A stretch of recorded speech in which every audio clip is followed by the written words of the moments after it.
Ultrasonic sensor பார்த்தீங்கன்னா ஸ்டேபிளாக 5 volt வந்து தேவை. சரிங்களா? அதே மாதிரி தான் லாஜிக் லெவல் ஷிஃப்டருக்கும் ஸ்டேபிளாக 5 வோல்ட் இது தேவை. சரிங்களா? ஸோ இந்த ஸ்டேபிள் 5 வோல்ட்ன்றது 4.9ன்றது அக்செப்டபிள் தான். ஆனால் 4.6ன்றது நாட் அக்செப்டபிள். இதுக்கு வந்து ஒர்க் ஆகாது. ஏன் அப்படின்னா நம்ம வந்து இங்கே தான் வந்து கிளியராக புரிஞ்சுக்கணும். ஃபர்ஸ்ட் லாஜிக் லெவல் ஷிஃப்டர் நம்ம எதுக்காக யூஸ் பண்ணுறோம் அப்படின்ற ஒரு பெர்ஸ்பெக்டிவில் பார்க்கலாம். நம்ம அல்ட்ராசோனிக் சென்சாருக்கு விசிசியாக 5 வோல்ட் வந்து கொடுக்குறோம். சரிங்களா? அந்த 5 வோல்ட்டுன்றதை நம்மளுக்கு இன்புட்டாக வர அந்த 4.6 வோல்ட் தான் நம்ம கொடுக்குறோம். சரிங்களா? ஸோ இதுவே முதல் தவறு.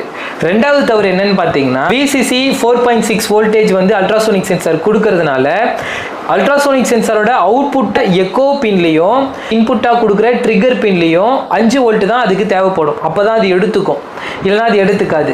சரிங்களா? ஸோ ESP32 இங்கே இருக்குது, அல்ட்ராசோனிக் சென்சார் இங்கே இருக்குது. ஓகேங்களா? இந்த ESP32 தான் இந்த அல்ட்ராசோனிக் சென்சாரை ட்ரிகர் கொடுக்கணும், ட்ரிகர் பண்ணணும்.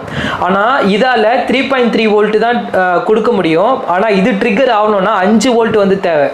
அப்போ இந்த 3.3 வோல்ட் வந்து புஷ் பண்ணும்போது இது ரெகக்னைஸ் ஆக மாட்டேங்குது. சரிங்களா? இது ப்ராப்ளம் நம்பர் 2.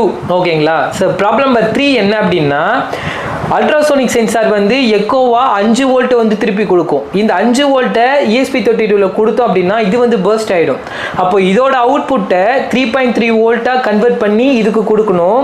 இதோட அவுட்புட்டை 5 வோல்ட்டாக கன்வெர்ட் பண்ணி இதுக்கு கொடுக்கணும்.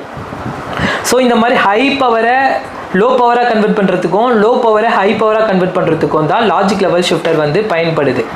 இந்த லாஜிக் லெவல் ஷிஃப்டருக்கு தேவையான 5 வோல்ட் டிசி சப்ளை இருந்தால் மட்டும்தான் இது பாசிபிள்.